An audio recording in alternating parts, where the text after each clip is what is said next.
3টি MRI machine, 3টি digital mammography unit ত্রিপুরার জন্য বরাদ্দ হয়েছে। তার জন্যে এবং তার ঠিক আগে এই জুন মাসেরই 18 তারিখ আপনারা অবগত আছেন, ত্রিপুরা সরকার থেকে একটি প্রস্তাব গিয়েছিল Tripura government Ayurvedic medical college and hospitals স্থাপনের জন্য। তো সেটিও উদয়পুরের গোমতী জেলার অন্তর্ভুক্ত উদয়পুরের তেপানিয়াতে আগামী শিক্ষাবর্ষ থেকে তার কাজ শুরু হবে এবং 60টি সিট নিয়ে প্রাথমিকভাবে এই Ayurvedic medical college and hospital তার পথ চলা শুরু করবে। এই দুটি যুগান্তকারী সিদ্ধান্তের জন্য আমরা দেশের যশস্বী প্রধানমন্ত্রী মাননীয় নরেন্দ্র মোদীজিকে, মাননীয় কেন্দ্রীয় স্বাস্থ্যমন্ত্রী ডক্টর জেপি নাড্ডাজিকে এবং রাজ্যের সকলের জনপ্রিয় মুখ্যমন্ত্রী অধ্যাপক ডক্টর মানিক সাহা মহোদয়কে অনেক অনেক শুভেচ্ছা, অভিনন্দন এবং কৃতজ্ঞতা জানাচ্ছি। জনগণের যে প্রত্যাশা, সেই প্রত্যাশা পূরণের মাধ্যমে একেবারে প্রান্তিক অঞ্চল পর্যন্ত স্বাস্থ্য পরিষেবাকে সুদৃঢ় করার জন্য একের পর এক পদক্ষেপ নিয়ে চলেছেন। এবং যখন রাজ্য সরকার এ রাজ্যে একটি মেডিকেল হাব তৈরি করার মতন পরিকল্পনা নিয়ে ধারাবাহিকভাবে এগিয়ে চলেছেন এবং তার লক্ষ্য ক্রমশই অর্জিত হচ্ছে, এবং আমরা দৃঢ়ভাবে প্রত্যাশা করি ত্রিপুরা আগামী কিছুদিনের মধ্যে, কয়েক বছরের মধ্যে সম্পূর্ণরূপে একটি মেডিকেল হাব হিসেবে গোটা দেশের মধ্যে পরিগণিত হবে। এবং সেই লক্ষ্যে আমাদের রাজ্যের একমাত্র referral hospital Agartala government medical college এবং জিবিপি হসপিটাল, এইটাকে আরো বেশি স্বাস্থ্য পরিষেবাকে সুদৃঢ় করার জন্য, সম্প্রসারিত করার জন্য, আরো বেশি উন্নত করার জন্য সেখানেও একটি সিদ্ধান্ত রাজ্য সরকার নিয়েছেন গত 22 জুন। তার লক্ষ্য কি ছিল? যাতে করে এজিএমসি এবং জিবিপির যে ক্লাস চলে, যে শিক্ষার্থীরা রয়েছেন, সেটাকে আরো বেশি কি করে ফলপ্রসূ করা যায়, আরো বেশি কি করে সেটাকে সমৃদ্ধতর করা যায়, পরিষেবা আরো বেশি কি করে মানুষের কাছে পৌঁছে দেওয়া যায়, সেই লক্ষ্যটা নিয়েই এই পদক্ষেপ নিয়েছিলেন। এবং এই পদক্ষেপের বিষয় কি ছিল? যারা এজিএমসি এবং জিবিপি মেডিকেল কলেজে যারা রয়েছেন, জিবিপি হসপিটালে যারা রয়েছেন, এজিএমসি মেডিকেল কলেজ এবং জিবিপি হসপিটাল, এখানে যারা রয়েছেন ফ্যাকাল্টি বা ডক্টরস, ওনারা প্রাইভেট প্র্যাকটিস করবেন না। এটা ছিল রাজ্য সরকারের ক্যাবিনেট সিদ্ধান্ত। এবং এই সিদ্ধান্ত নেয়ার পেছনে শুধুমাত্র কোনো কিছু বিবেচনা করে সিদ্ধান্ত নেওয়া হয়নি, সেটা একেবারেই নয়। আমরা দেখি বিহার, হরিয়ানা, হিমাচল প্রদেশ, মহারাষ্ট্র থেকে শুরু করে বিভিন্ন জায়গায় এই ধরনের মেডিকেল কলেজ এন্ড হসপিটাল যেখানে রয়েছে, পঠন পাঠন এবং চিকিৎসা পরিষেবা একসঙ্গে যেখানে চলছে, সেখানে প্রাইভেট প্র্যাকটিস ওই সমস্ত ক্ষেত্রে ব্যান রয়েছে এবং আরো অনেকগুলি স্টেটে একেবারেই রেস্ট্রিক্টেড রয়েছে। উদ্দেশ্যটা হলো একটাই, যাতে করে মেডিকেল এডুকেশনটাকে আরো বেশি কোয়ালিটেটিভ করা যায় এবং হেলথ সার্ভিসটা আরো বেশি সম্প্রসারিত করে আরো স্মুথলি যাতে রান করা যায়। এবং তার সঙ্গে আরেকটি বিষয় আপনাদের অবগতির জন্য আমি জানাই, 2025 সালে এইমস এর মাননীয় ডিরেক্টর ডক্টর এম শ্রীনিবাস, উনি ভিজিটে এসেছিলেন। এসে এজিএমসি এবং জিবিপি হসপিটাল ভিজিট করার পর সেটাকে একটা সেন্টার অফ এক্সেলেন্স হিসেবে প্রতিষ্ঠিত করার জন্য উনি কিছু রিকমেন্ডেশনস রেখেছেন। যে রিকমেন্ডেশনের মধ্যে একটি ছিল, অন্যতম একটি ছিল, প্রাইভেট প্র্যাকটিস ডক্টরদের জিবি হসপিটাল এবং এজিএমসির যারা ডক্টর রয়েছেন তাদের প্রাইভেট প্র্যাকটিসকে বন্ধ করা। এবং সেই গাইডলাইন সেই নির্দেশিকা বা রিকমেন্ডেশন যাই বলি আমরা, সেই অনুযায়ী কিন্তু এই সিদ্ধান্ত নিয়েছেন। এবং তার সঙ্গে এটাও রয়েছে, যারা নন প্র্যাকটিস মানে প্র্যাকটিস করেন না যারা ডাক্তার, তাদের একটা নন প্র্যাকটিসিং অ্যালাউন্স হয়, সেই অ্যালাউন্সটাকেও বাড়িয়ে 20% বেসিকের করার সিদ্ধান্ত রাজ্য সরকার নিয়েছেন। এবং তার সঙ্গে ডিএ বেসিকের উপর যেটা হয় এবং এনপিএ, সেখানে আরো কি কি রকম পরিবর্তন করা যায় তার জন্য রাজ্য সরকার একটা অলরেডি সিদ্ধান্ত নিয়ে নিয়েছেন, সেটা যা করার সেটাই করবেন। অর্থাৎ যারা এজিএমসি এবং জিবিপিতে ডক্টরস রয়েছেন, তারা যাতে, যারা পঠন পাঠন দিচ্ছেন, তারা যাতে সেই কাজে মনোনিবেশ করতে পারেন, স্পেশালিস্ট ডাক্তাররা যাতে রোগীদেরকে অনেক বেশি মাত্রায় অ্যাটেন্ড করতে পারেন এবং যাতে কোনো রকম ভাবে ভ্যাকুয়াম তৈরি না হয়, তারা যাতে এখানে অনেক নিষ্ঠার সঙ্গে আরো বেশি কন্ট্রিবিউট করতে পারেন, কারণ এটা একটা পরিষেবামূলক সার্ভিস হচ্ছে হেলথ সার্ভিসেস। তো সেইটাকে মাথায় রেখে রাজ্য সরকার এই সিদ্ধান্তগুলি নিয়েছেন।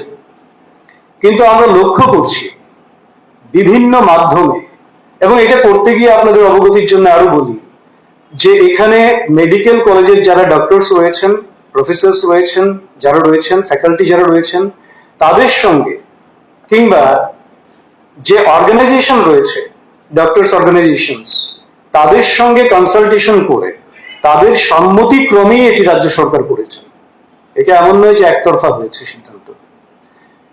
কিন্তু একটা প্যানিক তৈরি করার জন্য, জনমনে একটা বিভ্রান্তি তৈরি করার জন্য সুনির্দিষ্ট পরিকল্পনা নিয়ে একটা মহল থেকে এমন একটি বার্তা প্রেরণ করার চেষ্টা করছেন যে সমস্ত ডাক্তারদের প্রাইভেট প্র্যাকটিস বন্ধ হয়ে গেছে। রাজ্য সরকার সেটা করেছে, একেবারেই সেটা অমূলক, বিভ্রান্তিকর এবং একটা পরিকল্পিতভাবে রাজ্য সরকারকে ডিফেন্ড করার জন্য একটা সুনির্দিষ্ট লক্ষ্য নিয়ে এটা করছেন।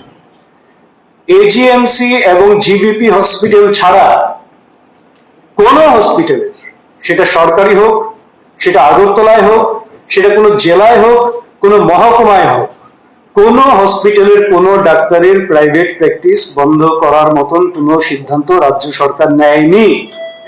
আর বেসরকারি বিষয়ে তো প্রশ্নই আসে না, কিংবা বাকি যারা রয়েছেন হয়তো বা সরকারি চাকরি করেন না, এমনিতে প্র্যাকটিস করেন, তাদের ক্ষেত্রেও প্রশ্ন আসে না।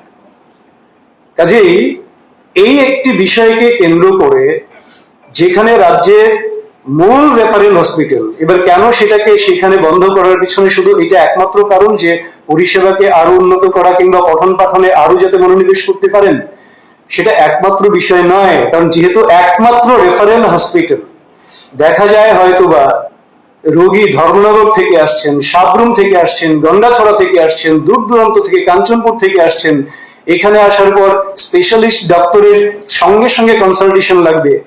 তো সেই সমস্ত মুহূর্তে যাতে সঙ্গে সঙ্গে তাদের সার্ভিসটা রোগীকে দেয়া যায়, সেইটাকে সুনিশ্চিত করাই ছিল এটার মূল লক্ষ্য, এবং সেই লক্ষ্যমাত্র নিয়েই কিন্তু এই পরিকল্পনাটা গ্রহণ করা হয়েছে।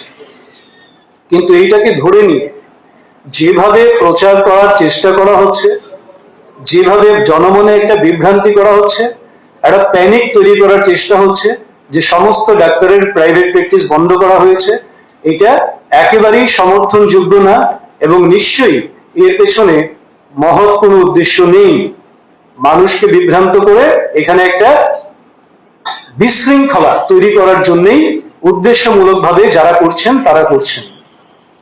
আমি আবারও বলি, জিবি হসপিটাল এবং এজিএমসি ছাড়া রাজ্যের কোনো মহকুমা, কোনো জেলা হাসপাতাল বা আদারওয়াইজ কোনো হসপিটাল কিংবা কোনো মেডিকেল এস্টাবলিশমেন্ট, কিংবা যারা কোনো জায়গায় চাকরি করেন না, নিজে ব্যক্তিগত প্র্যাকটিস করেন, কারোর ক্ষেত্রে এই ধরনের কোনো বিষয় নেই। এটা অ্যাবসলিউটলি এজিএমসি এবং জিবিপি হসপিটালে যারা কর্মরত তাদের জন্য, এবং তাদেরকে আরো ফেসিলিটিস কি করে প্রোভাইড করতে হয় তার জন্য ব্যবস্থা করছেন। এবং সেটা এইমস এর ডিরেক্টর যিনি রিকমান্ড করেছিলেন, এবং গোটা দেশের আরো বহু রাজ্যের, কাজেই যারা বিভ্রান্তি ছড়ানোর চেষ্টা করছেন তারা একটা উদ্দেশ্য প্রণোদিতভাবে সেটা করছেন। আমরা প্রত্যাশা করব তারা সেইটা না করে এই উদ্যোগে সহায়ক ভূমিকা পালন করবেন এবং আমরা সেটাও চাইবো রাজ্যের সচেতন মানুষ যারা রয়েছেন তারা নিশ্চয়ই এই বিভ্রান্তিতে পা দেবেন না এবং যারা ডক্টরস ফ্রেটার্নিটি যারা রয়েছেন আজকের দিনে আপনাদের শুভেচ্ছা যেমন জানালাম, আপনাদের আবেদনও রাখছি আমরা, আপনারা সমাজের কল্যাণের জন্য, রোগীর কল্যাণের জন্য, রাজ্যের স্বাস্থ্য পরিষেবার উন্নতির জন্য যেভাবে আপনারা আপনাদের যোগদান রেখে চলেছেন, আমরা আশা করি আপনাদের সেই যোগদান, সেই সহযোগিতা আগামী দিনে ত্রিপুরা রাজ্যকে একটি মেডিকেল হাব হিসেবে তৈরি করতে সহায়ক ভূমিকা পালন করবে। এই কোটি কথা বলে আমি আমার বক্তব্য শেষ করছি। সবাইকে ধন্যবাদ, নমস্কার। প্রশ্ন হচ্ছে, আপনি যে ক্যাটাগরিগুলি বলার চেষ্টা করেছেন যে একটা অংশ এরকম প্রচার করছে যে শুধু জিবি নয় সর্বত্র, আমার ব্যক্তিগতভাবে এবং কোন মিডিয়াতেই এইরকমটা নজরে আসেনি, যেহেতু মিডিয়া ফ্রেটার্নিটি আরও একটা অংশ, বরাবরই সব মিডিয়া খবর করেছে যে জিবি প্রাইভেট ডাক্তারদের প্রাইভেট প্র্যাকটিস বন্ধ। এবার প্রশ্ন হচ্ছে যেহেতু আগরতলা ছোট শহর এবং আগরতলার যারা জিবি হাসপাতালের যারা ডাক্তার তাদের উপর বেশিরভাগ রোগী নির্ভরশীল, অন্যান্য হাসপাতালেও যায় তবে জিবির উপর এটা আপনি যে নামিয়েছেন, এই কারণে প্রাইভেট প্র্যাকটিস বন্ধ হওয়ার ফলে যারা রোগী, যেমন গতকাল আমরা একটা গাইনি ওয়ার্ডের ছবি দেখলাম, কারণ তারা এই সব কারণ কিছু ট্রিটমেন্ট থাকে যেগুলো ডাক্তারকেই দেখাতে হয়, তো স্বাভাবিক কারণে একটা অস্বাস্থ্যকর পরিবেশে দীর্ঘ সময় লাইনে দাঁড়িয়ে থাকতে হয়েছে। প্রশ্ন হচ্ছে সেটা যে এটা একেবারে উপরে সিদ্ধান্তটা না নিয়ে এটা কি বাকি সব ইনফ্রাস্ট্রাকচার করা, কারণ অনেকে আছে যারা অফিসে 10টা-5টা ডিউটি করে, তাদের পক্ষে অফিসে ডাক্তার দেখানো একদম সম্ভব নয়। এই সামগ্রিক বিষয়টা আমার মনে হয় এই ব্যাপারটাতে আপনাদের দেখুন, একটা স্পষ্ট বক্তব্য আমার এখানে রয়েছে, আমার বলতে আমার দলের রয়েছে। এটা হচ্ছে প্রতিটা বিষয়ে আপনি স্পেশালিস্ট ডক্টর বলুন, জিবিতে যারা রয়েছেন তার বাইরেও আরো প্রচুর ডাক্তার ত্রিপুরার বিভিন্ন সাবডিভিশনে, বিভিন্ন ডিস্ট্রিক্টে এবং আগরতলা শহরেও রয়েছেন একই বিষয়ে, আপনি যে কোনো ডিপার্টমেন্টের কথাই বলুন না কেন। তো এই যেহেতু রয়েছেন, কাজে শুধুমাত্র জিবিপির যারা রয়েছেন, এজিএমসির যারা রয়েছেন তাদের প্রাইভেট প্র্যাকটিস বন্ধ করলে টোটাল কলাপস হয়ে যাবে, দ্যাট ইজ নট ফ্যাক্ট। আরো কারণ কেউ প্রাইভেট হসপিটালে কাজ করছেন, কেউ অন্য হসপিটালে কাজ করছেন, আগরতলায় থাকছেন, আগরতলা থেকে আসা যাওয়া করে কাজ করছেন, কিংবা কেউ হয়তো বা কোনো জায়গায় কাজ করছেন না, নিজেরাই প্র্যাকটিস করছেন, প্রাইভেটলি রোগী দেখছেন, কোনো এস্টাবলিশমেন্টের সঙ্গে যুক্ত নয়। কাজেই এখানে কলাপস করে যাওয়া, গতকালকে যেটা আপনি বললেন আমরাও দেখেছি সেটা, এবং তার জন্য আপনাদের অবগতির জন্য বলি, সেখানে আরো কি করে রোগী যারা আছেন তাদেরকে আরো স্বাচ্ছন্দ্যকর পরিবেশ আরো কি করে দেওয়া যায় তার জন্য কাজ অলরেডি শুরু হয়ে গেছে। আপনারা আগামী 7-10 দিনের মধ্যে দেখবেন অনেক বেশি স্মুথ হয়ে যাবে, কোথায় টিকিট কাউন্টার বাড়াতে হবে, কোথায় পাখার ব্যবস্থা, বসার ব্যবস্থা ইত্যাদি সময়, স্পেস ম্যানেজমেন্ট। দেখুন, একটা জায়গা থেকে ইনিশিয়েটিভ শুরু করতে হয়, ইনিশিয়েটিভ শুরু করলে বোঝা যায় যে কোন জায়গায় কি প্রবলেম আছে, প্রবলেম যেটা ছোটখাটো প্রবলেম যেটা আছে সেটা কি করে তাড়াতাড়ি তার থেকে বার করে আনা যায়, তার জন্য রাজ্য সরকার, স্বাস্থ্য দপ্তর অতি দ্রুততার সঙ্গে সেখানে কাজ করছে।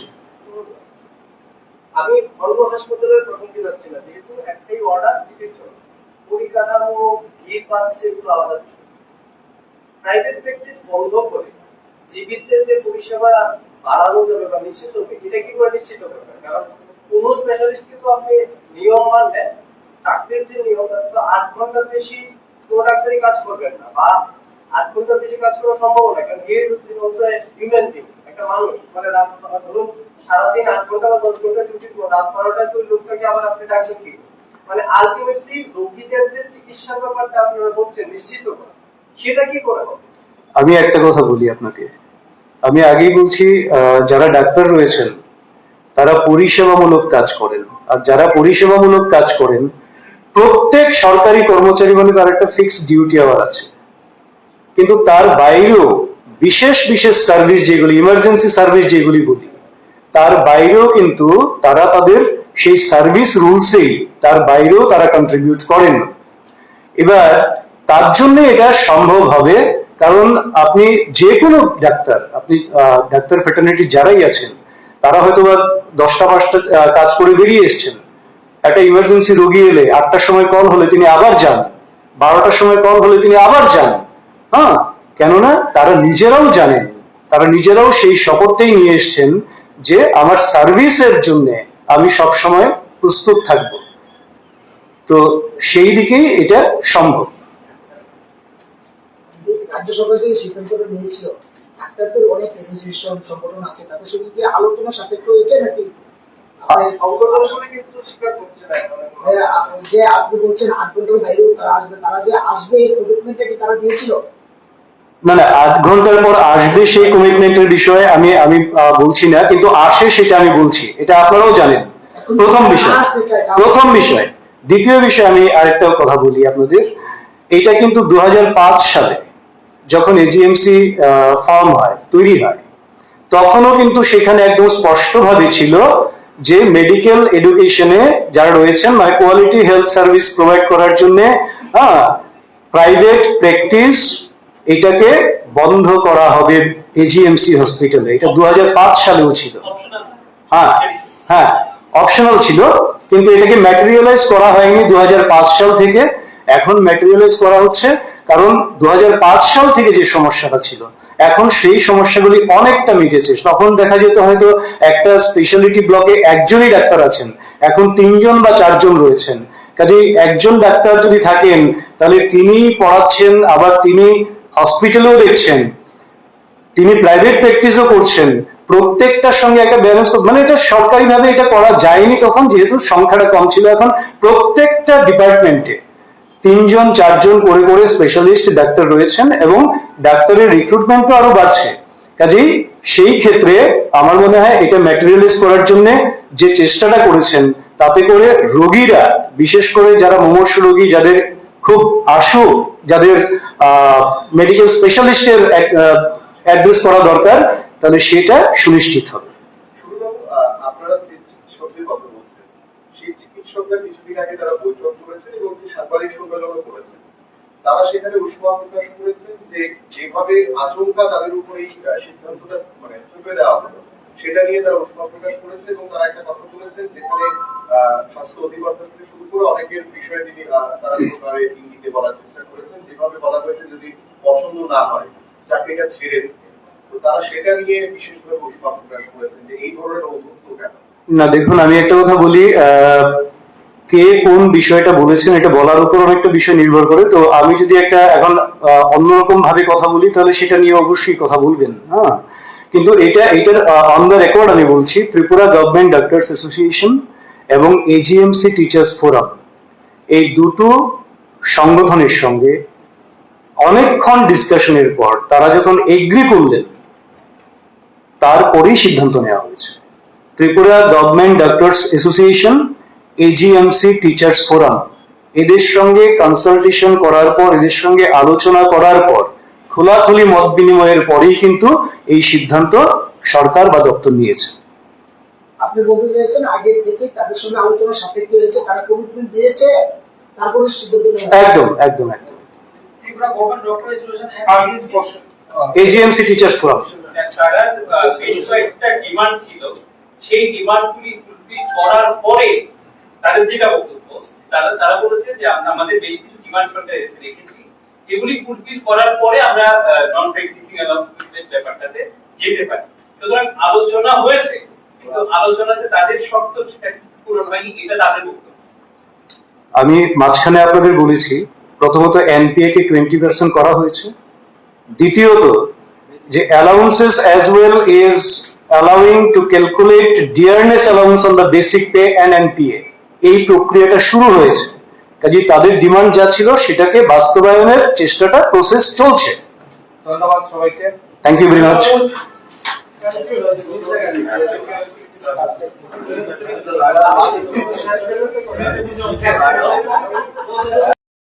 দেশের স্বাদের আনন্দ লংতরায়।